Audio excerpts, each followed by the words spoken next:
Hey there, everyone. This is Samuel Johnson, and welcome back to the Lyoko Retrospectives. I apologize for if I sound nasally throughout this vlog.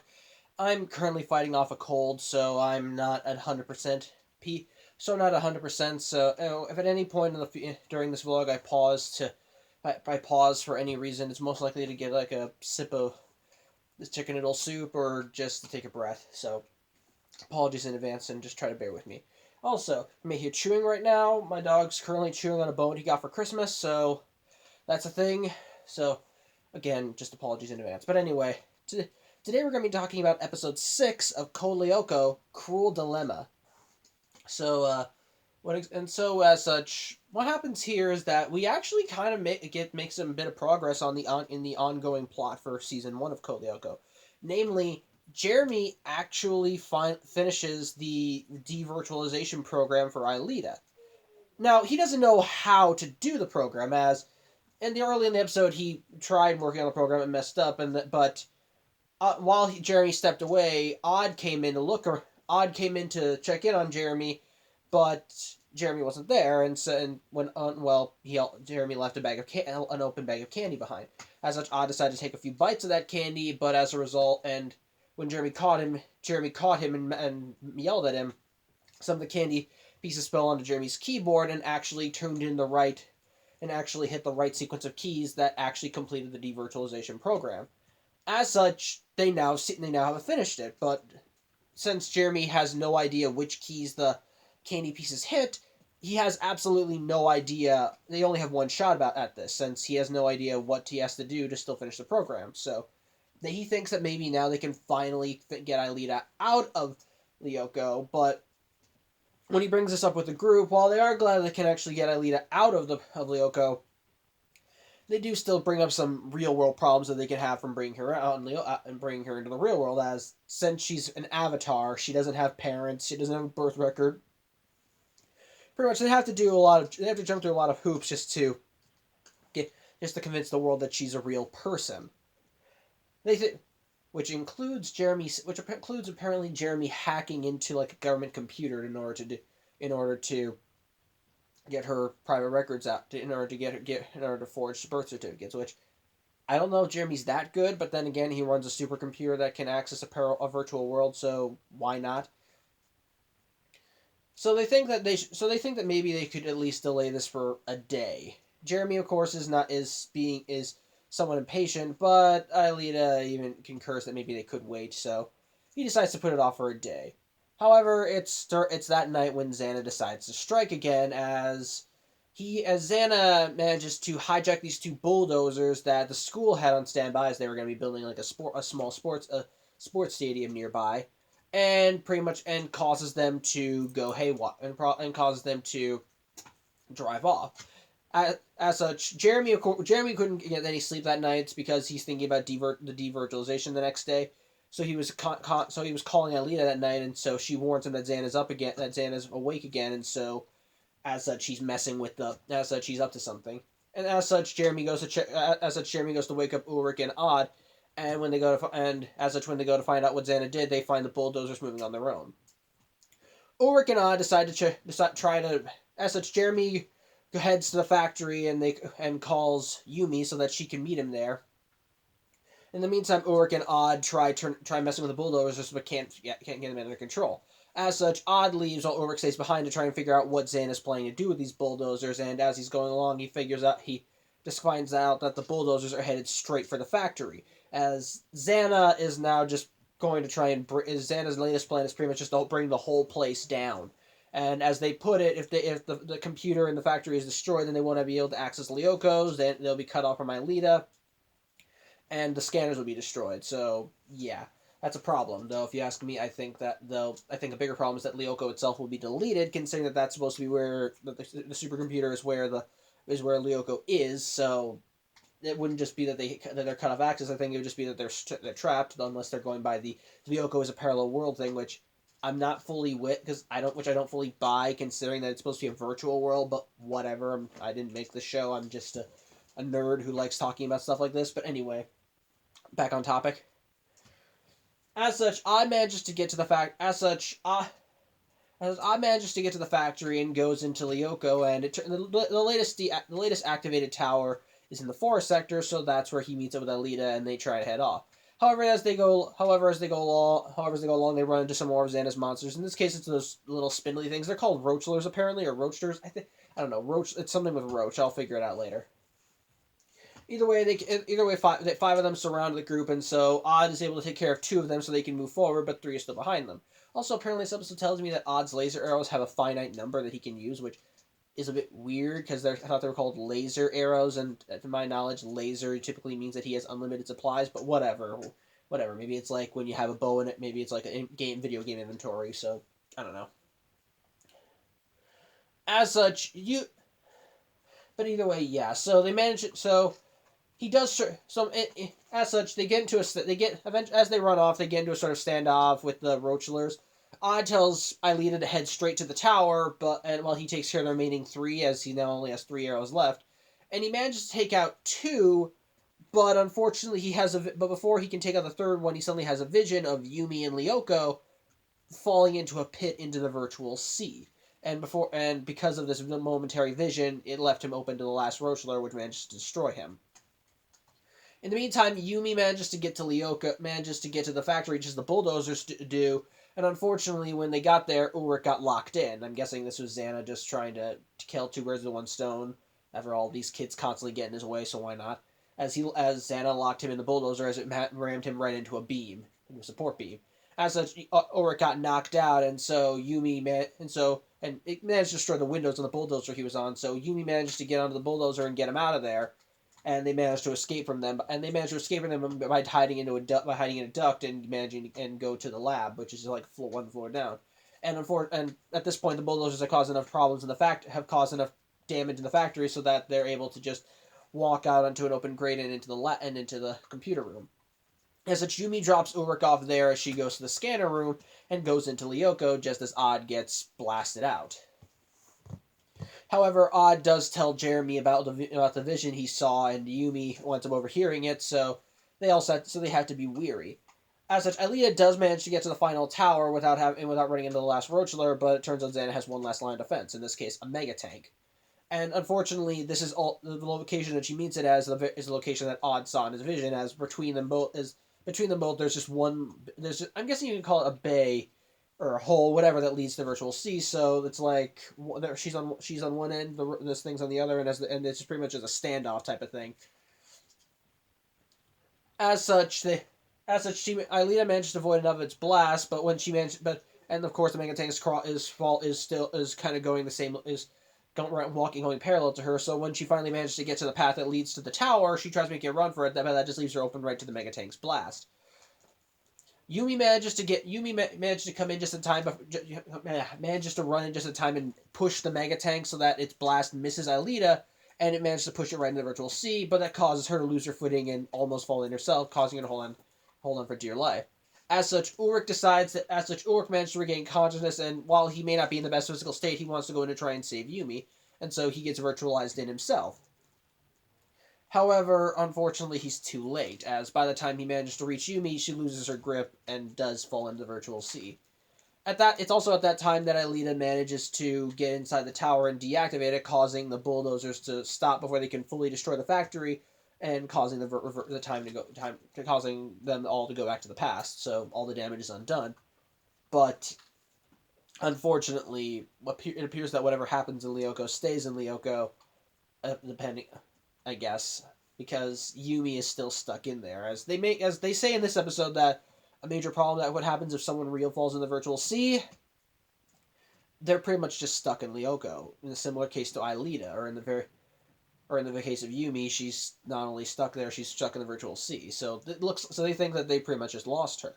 However, Aelita does say there is a way for them to get Yumi back, and that is with Jeremy's devirtualization program. And while Jeremy is a little hesitant to do this, because if they did this, then that means that they couldn't get Aelita out, Aelita does assure him that it's fine, she can wait a little longer.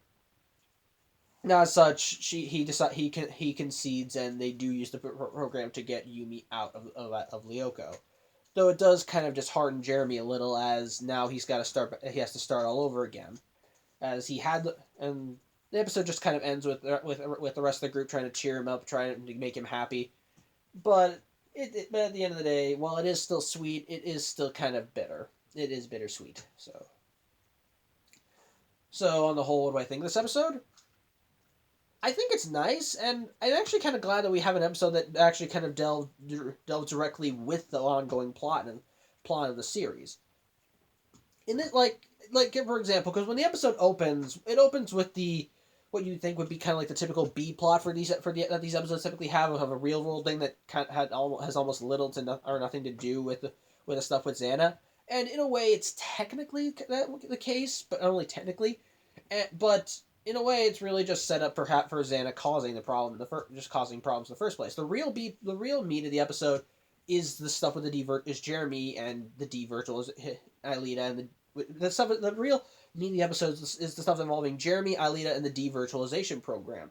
As in the beginning of the episode, we see him trying to work on it, and we see him just continually getting frustrated as he's trying to get it to work, but he keeps failing. And as this episode also continues adding to the relationship that is blooming between Jeremy and Aelita, as Aelita is still getting excited to come to the real world and experience all the sensations that we as humans can feel.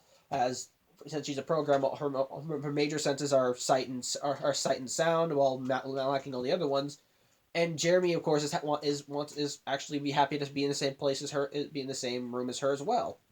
As yeah, still there is still that blooming relationship between them. But to see Jeremy get so close, but when the original program he's working on the beginning fails, Jeremy does get actually angry, and he's actually getting desperate and starts wondering if he isn't good enough for this. That he may not.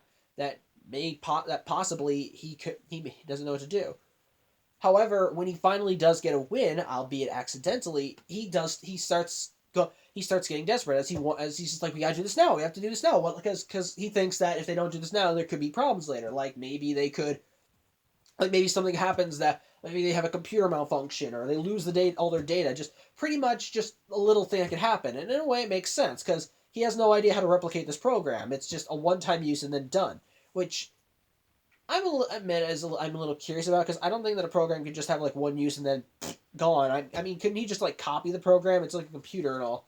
It's a computer and all that. Couldn't he just find the algorithm, copy it down, and put it in a document or something? Like save the code somewhere on the computer and just have it be used for multiple copies. It's not like having paper for a printer. It's not like you use up one paper and if it gets screwed up, that's it. You're done. No, it's a computer program. It can be replicated, and I'm guessing, and he could easily replicate it. But at the same time, but with that in mind, with the idea that it can only be used once, does still add a significant bit of drama, as we do see Jeremy get desperate to use it. And while he is assured that they can still use it at any time, I do understand Jeremy's plight, and considering that Xana is a problem, it could still lead to something. And the various problems he's caused throughout the series, this still could lead to some major problems later on. Honestly, my original thought process was that when Xana attacked, that when they went back in time, that's when they would lose the program. As going back in time may cause them to erase the program, as they may have gone back to a point when the program didn't exist. That was my original thought process. And as such, when we do the way they lose the program in the episode actually is fine, and it wasn't what I was expecting, but it does still add some more drama. As the actions throughout the episode result in Jeremy having to lose the program, because if he didn't use it, he would have lost Yumi. But it does still kind of add more to the ongoing plot with Jeremy and Aelita. As for Aelita, she's in no rush to leave Lyoko. Like, she does want to leave, but this is her world. This is where she lives, and this is her home. Yeah, she has to share it with a megalomaniacal virus that's intent on conquering the world and can unleash monsters whenever it feels like. But it's where she lives. She's used to it. She knows the dangers, and she can navigate it rather well through the towers. So it's not like she's in a rush. For her, she has all the time in the world. But for Jeremy, it isn't. But for Jeremy, he is just desperate to see her again. And again, it kind of makes sense too, considering that this is and again, yeah, Aelita only knows Lyoko. So I kind of get that. And of course, and how everything ultimately turns out with Jeremy having to go to the program, it does make you feel sorry for him because you knew this was because again, while they could, I still think they could have copied the program. It did still feel like a one-time thing, and it did still kind of add to how that Jeremy does just want to be with Aelita.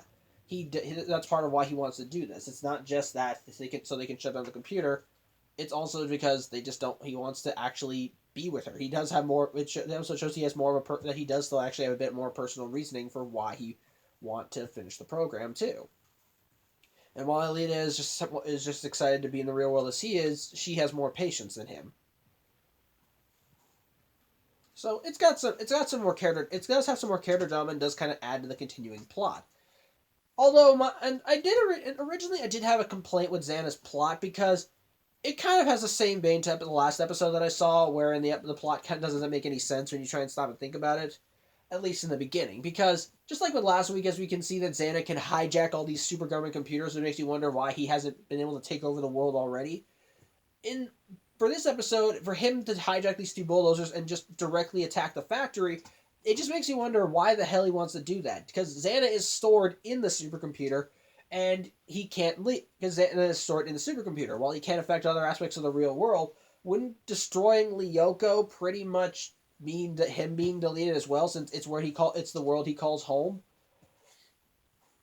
But then I started thinking about the timing, because this is a very direct attack and could lead to a lot of risks on Xana's part. But then I started thinking about it, how the connection with Aelita, that Xana did plan this attack so drastic, something that could possibly affect Lyoko, because I think it makes more sense that Lyoko is stored in the supercomputer.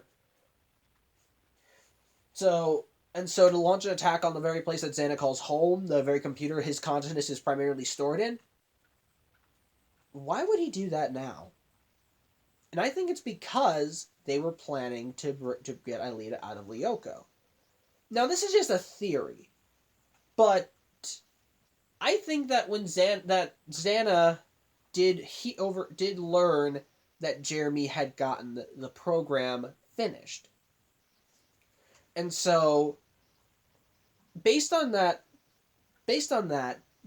plus from stuff we learn later in the series, because minor spoiler, we learn later in the series that Xana has more use of Aelita than just as a prisoner of Lyoko. That Xana does need that Xana kind of needs Aelita for something. We don't know what, but for something. That he does have uses for her. So if he needed Aelita in Lyoko, wouldn't it make sense for him to suddenly get desperate?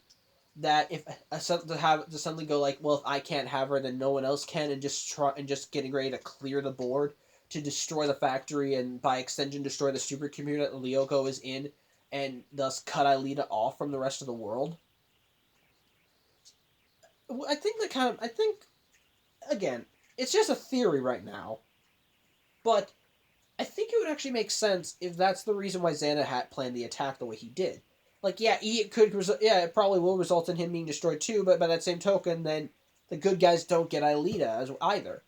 So, and I'm guessing, and based on all stuff we learn later in the series, I think he needs Aelita for something, we just don't know what yet.